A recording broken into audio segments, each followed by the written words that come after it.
What if I told you that the strategy doesn't matter? What if I told you that you could give the exact same profitable strategy to 100 people and 95 of them would still lose money? I've seen traders with $1 million strategies go broke, and I've seen traders with basic strategies make millions. The difference isn't the strategy, it's what's happening between their ears. Today, I'm going to prove to you why trading psychology is 100 times more important than any strategy you'll ever learn.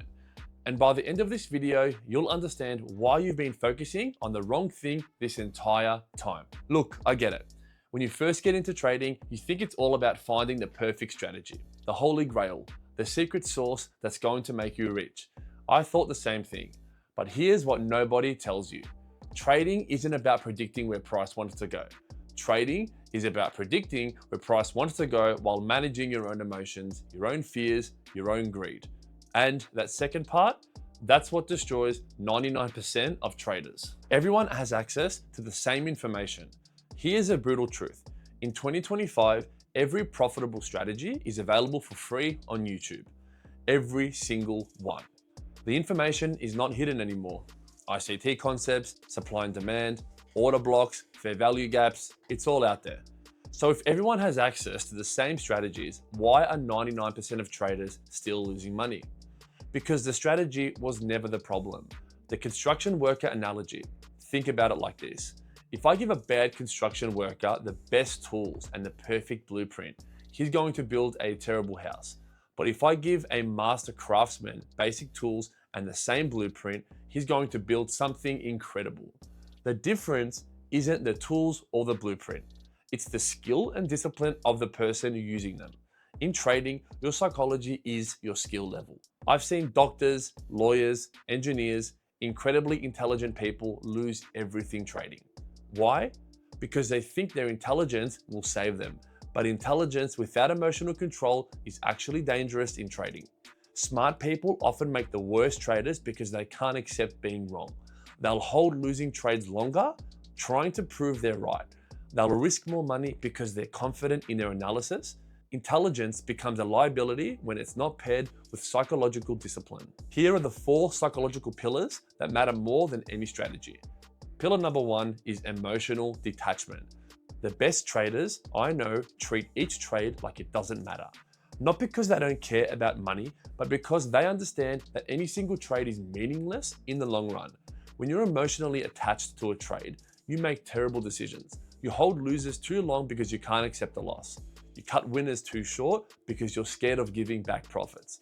Here's what emotional detachment looks like in practice. You place a trade with a stop loss and take profit. The price hits your stop loss. You don't feel anything, you don't get angry, you don't revenge trade, you just move on to the next setup. Now, most traders cannot do this. They take a loss and immediately want to make it back. They double their position size, they abandon their strategy, and they let emotion drive their decisions. Pillar number 2 is risk management psychology. Risk management isn't just about position sizing. It's about understanding your own psychological limits. Most people think they can handle more risk than they actually can. So here's a simple test. If a 10% drawdown would make you lose sleep, then you're risking too much. Your psychology is more important than your potential profits. I know traders who risk 0.5% per trade and make millions of dollars. I know traders who risk 10% per trade and go broke with their winning strategies. The difference? The first group of traders understands that preservation of capital is more important than maximizing profits. Your risk management should be based on your psychological comfort zone, not on what some guru tells you is optimal. If you can't handle the heat, get out of the kitchen or turn down the temperature. Pillar number 3, patience and discipline. This is where most traders fail. They know what they should do, but they can't do it consistently. You know you should wait for your setup, but you see price moving and you FOMO in. You know you should stick with your plan, but you see a better opportunity and you abandon your strategy. Discipline in trading means doing the boring thing over and over again. It means waiting hours for your setup, sometimes even days, and then taking it exactly as planned. It means not trading when there's no setup, even if you're bored. The market rewards patience and punishes impatience, but our brains are wired for instant gratification. This is why trading is so hard, because you're fighting millions of years of evolution. Pillar 4, long-term thinking. Successful traders think in probabilities, not certainties. They understand that they don't need to be right on every trade. They just need to be right more often than they're wrong, or make more when they're right than they lose when they're wrong. But most traders think in terms of individual trades. They take one loss and think their strategy is broken. They take one win and think they've got it all figured out. Here's a mindset that you need. You're not trying to win this trade. You're trying to execute your edge over hundreds of trades. Any single trade is just data collection. This long-term thinking protects you from the emotional highs and lows that destroy most traders. When you think long-term, losses do not devastate you and wins don't make you overconfident.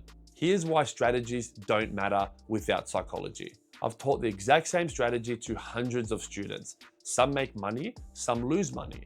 Same strategy, same education, different results. Why?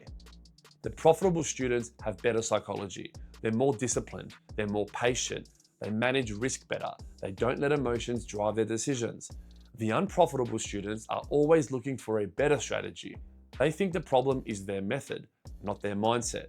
They jump from strategy to strategy, never giving any of them time to work. Strategy hopping is a psychological problem. When traders keep switching strategies, they think they're being smart. They think they're optimizing. But strategy hopping is actually a psychological defense mechanism. It's easier to blame the strategy than to admit you lack discipline or to admit that you're wrong. It's easier to find a new method than to fix your mindset. But until you fix your psychology, no strategy will work. Malcolm Gladwell talks about needing 10,000 hours to master a skill, but most traders don't even give a strategy 100 hours before they switch to something else. You need time to develop the psychological muscle memory. You need to experience hundreds of trades to truly understand how your emotions affect your decisions. You need to go through multiple market cycles to build real confidence. Start with your relationship to money. Before you learn any strategy, you need to understand your relationship with money. Are you trading with scared money? Are you trying to pay bills with trading profits? Are you using trading to prove something to yourself or to others? If you're trading with money you can't afford to lose, you'll never develop proper and correct psychology. Every loss will feel like a catastrophe. You'll make emotional decisions all the time because the stakes just feel too high.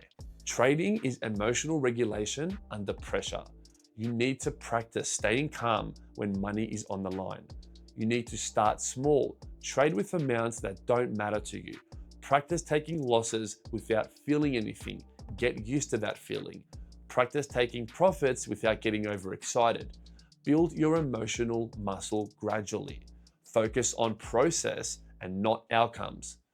So instead of focusing on how much money you made or you lost, focus on whether you followed your plan. Did you wait for your setup? Did you manage your risk properly? Did you stick to your trading rules?